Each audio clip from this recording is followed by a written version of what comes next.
My name is Peter Gøtzsche. I'm a director of the Nordic Cochrane Centro in Copenhagen and professor of research design and analysis at the University of Copenhagen. 2 years ago, I found out that our prescription drugs are the third leading cause of death after heart disease and cancer. Our drugs kill around 200,000 people in America every year, and half of these people die while they do what their doctors told them. So they die because of the side effects. The other half die because of errors.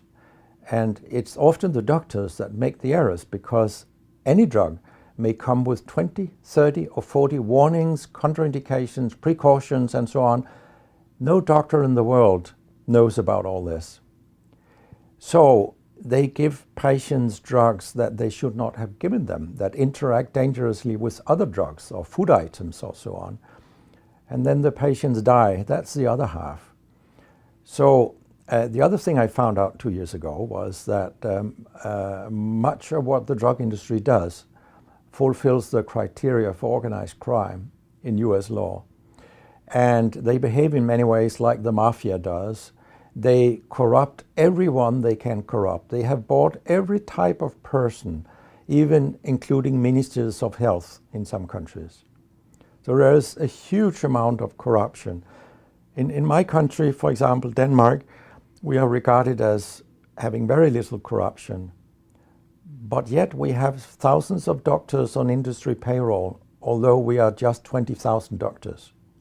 So this is an effective kind of corruption. The drug industry buys the professors first, then chiefs of department, then other chief physicians and so on. They don't buy junior doctors. So when several thousands are on industry payroll, it's really, really bad. And that's why I wrote my book, Deadly Medicines and Organized Crime, How Big Pharma Has Corrupted Healthcare. I hope to convince patients not to take so many drugs, because so many die from the drugs they take. In my country, people take so many drugs that every single citizen can be in treatment with 1.5 drugs from they are born till they die. This is incredible. And drugs are not that helpful. And they kill very many of us. We know that. That's why drugs are the third major killer after heart disease and cancer. So what we need in the coming years is to take far fewer drugs than what we do currently. If we did that and we were careful, then we could live longer and live better lives. Because drugs have many side effects, and patients often don't realize that when they become worse, that it could be a side effect of the drug, which they continue taking because that's what their doctors tell them. So when I was a specialist in internal medicine, what I very often did was that I stopped a lot of drugs, particularly in elderly people. And it's quite revealing to see a bedridden elderly person come into your ward, and when you stop the drugs, I mean, that person becomes many years younger.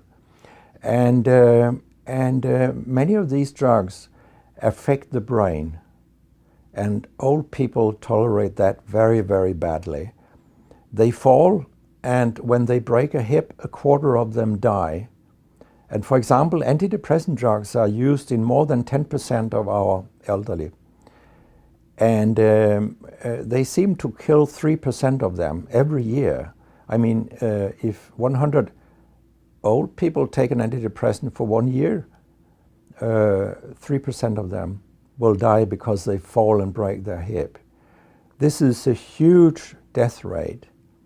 So a lot of other drugs than antidepressants also make people fall and kill them. And they may affect your cognition, your memory and all these things. And then they interact in ways that we know almost nothing about. Very many elderly, they take more than 5 drugs a day. And we actually don't know how these drugs interact with each other. What we do know is that all drugs have many effects in the body, and some of them interact also in their metabolism. so that you can get a too high concentration of a drug if you take other drugs simultaneously. So we make a lot of harms that we don't even recognize. I have a pretty colorful collection of things people have called me during all these years. And sometimes journalists have asked me, why do you always look up controversy? And my reply is, I don't. Controversy looks me up. Because it's not popular to tell the truth in healthcare. You will get a lot of enemies, because a lot of people make money on false premises, doctors and industry alike. And our drug regulators and our politicians, they are on board on this wagon. So very few people are independent of money in healthcare.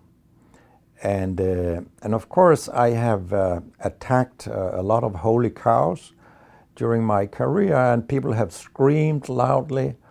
In a French journal, I was called a statistical masturbist because I showed with statistics that mammography screening didn't work and things like that. And I was even accused of scientific misconduct by the Association of the Danish Pharmaceutical Industry, which was completely ludicrous. It was harassment from beginning to end.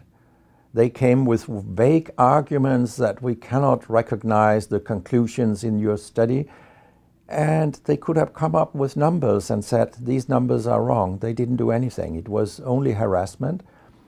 It lasted 18 months, I think, the whole thing. And then when we were acquitted, I made sure that this nasty behavior was described in the British Medical Journal. So after that, they haven't come so much after me, the Danish drug industry. And when my book about organized crime came out, they just lied about it, as they always do. That my examples were old, they went back 90 years and so on. But, you know, where I demonstrate that what the 10 biggest companies do is organized crime. These examples, they were from within the last 10 to 15 years. That's not old examples. And the crimes have increased because when crime pays, you will have more crime. That's how capitalism works.